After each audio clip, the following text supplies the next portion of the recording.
nama saya Catherine Sira Istiqomah. Saya sebagai moderator.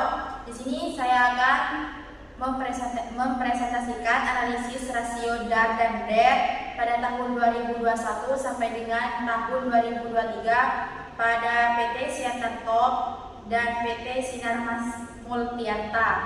Baik, langsung saja perkenalkan dari rekan-rekan saya.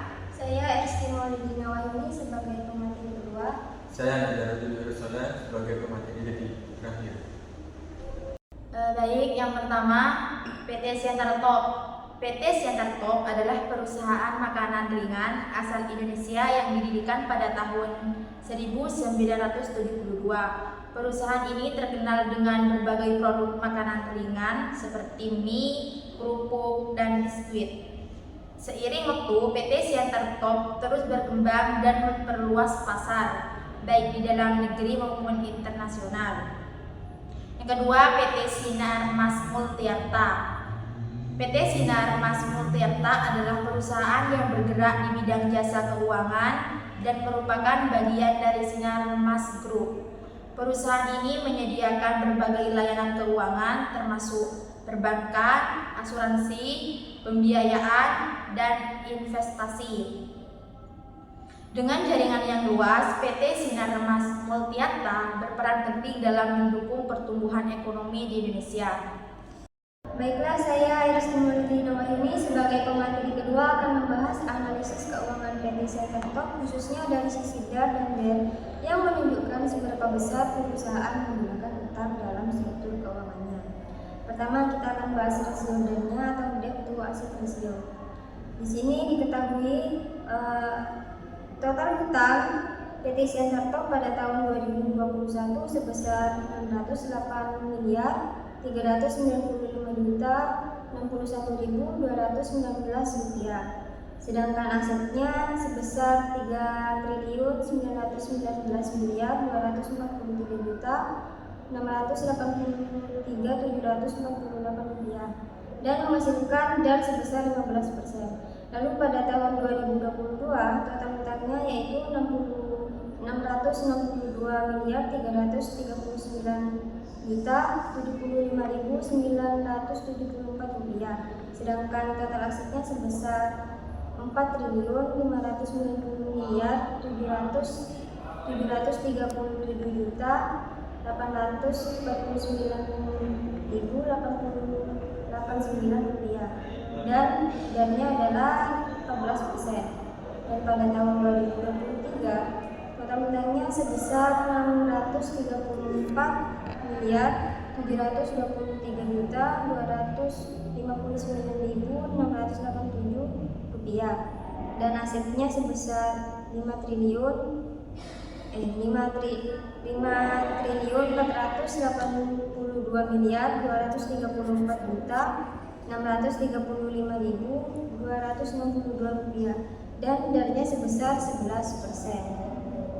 Dapat dilihat bahwa DAR PT Siantar Top mengalami penurunan dari tahun ke tahun. Ini berarti perusahaannya semakin sedikit menggunakan utang dalam membiayai asetnya. Lalu yang kedua, analisis rasio DAR pada PT Siantar Top. Nah, di sini pada tahun 2021 total hutangnya sebesar 618 miliar 395.061.219 rupiah dan total ekuitasnya sebesar 3.300 miliar 848.622.529 rupiah sehingga DAR-nya menghasilkan 18%. Dan pada tahun 2022 total hutangnya sebesar 662 miliar 339.075.974 rupiah dan total ekuitasnya sebesar 3.928 miliar 3.973.915 rupiah dan DAR-nya yaitu sebesar 16%. Dan pada tahun 2023 total hutangnya sebesar Rp633.453.259.687 dan total ekuitasnya sebesar Rp4.347.375.057 dan DIR-nya sebesar 13%. Dapat dilihat dari DIR PT Siantar Top mengalami penurunan dari tahun ke tahun. Ini berarti perusahaan semakin mengurangi ketergantungannya pada utang dan lebih banyak menggunakan modal sendiri untuk membiayai operasionalnya. Baik, saya Nazarudin Hirsoleh. Saya akan menganalisis rasio DAR dan DER pada PT Sinarmas Multiarta. Yang pertama, saya akan menganalisis rasio DAR pada PT Sinarmas Multiarta. Pada tahun 2021, total utang sebesar Rp94.727.715, sedangkan total asetnya sebesar Rp117.509.999, lalu menghasilkan DAR sebesar 80%. Sedangkan tahun 2022 total utangnya sebesar Rp93.741.743. Total asetnya sebesar Rp114.406.803, lalu menghasilkan DAR sebesar 79%.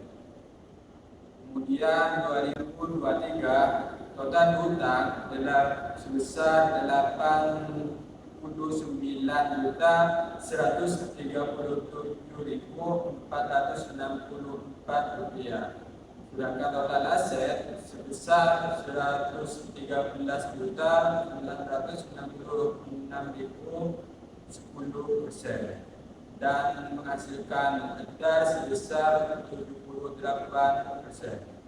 Terlihat bahwa DAR PT Sinarmas Multiarta mengalami penurunan kecil setiap tahun. Artinya perusahaan secara perlahan mengurangi ketergantungannya pada utang dan mulai lebih banyak menggunakan modal sendiri atau laba yang diperoleh untuk membiayai asetnya. Kemudian yang kedua, analisis rasio DER pada PT Sinarmas Multiarta. Pada tahun 2021, total utang sebesar Rp92.727.715. Sedangkan total likuiditas sebesar Rp2.282.284, lalu menghasilkan DER sebesar 415%. Pada tahun 2022, total utang Rp90.731.743. Total ekuitas sebesar Rp2.675.060, lalu menghasilkan DER sebesar 383%.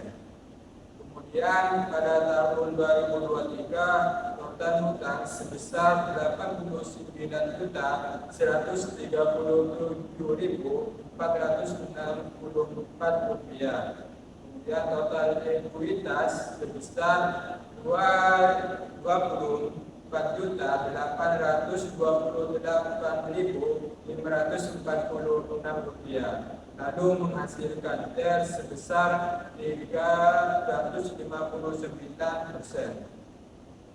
Terlihat bahwa DER PT Sinarmas Multiarta mengalami penurunan dari tahun ke tahun. Meskipun masih berada di level yang tinggi, ini berarti berusaha secara bertahap mengurangi utangnya atau meningkatkan modal sendiri. Baik, mungkin hanya itu yang dapat kami sampaikan. Di sini saya akan menyimpulkan PT Siantar Top memiliki keuangan yang lebih besar dengan utang yang rendah dan yang semakin berkurang dari tahun ke tahun. Perusahaan ini lebih mengandalkan modal sendiri daripada utang, sedangkan PT Sinar Mas Multiarta memiliki utang yang sangat besar dibandingkan dengan aset dan modalnya. Meski ada sedikit perbaikan, perusahaan ini masih sangat bergantung pada utang, yang berarti risikonya lebih tinggi. Jika dilihat dari sisi keuangan, PT Sinar Top lebih stabil dan lebih aman dalam jangka panjang, sementara PT Sinar Mas Multiarta memiliki strategi bisnis yang lebih agresif dengan ketergantungan tinggi pada utang. Mungkin hanya itu yang dapat kami sampaikan. Kurang lebihnya mohon maaf. Wassalamualaikum warahmatullahi wabarakatuh.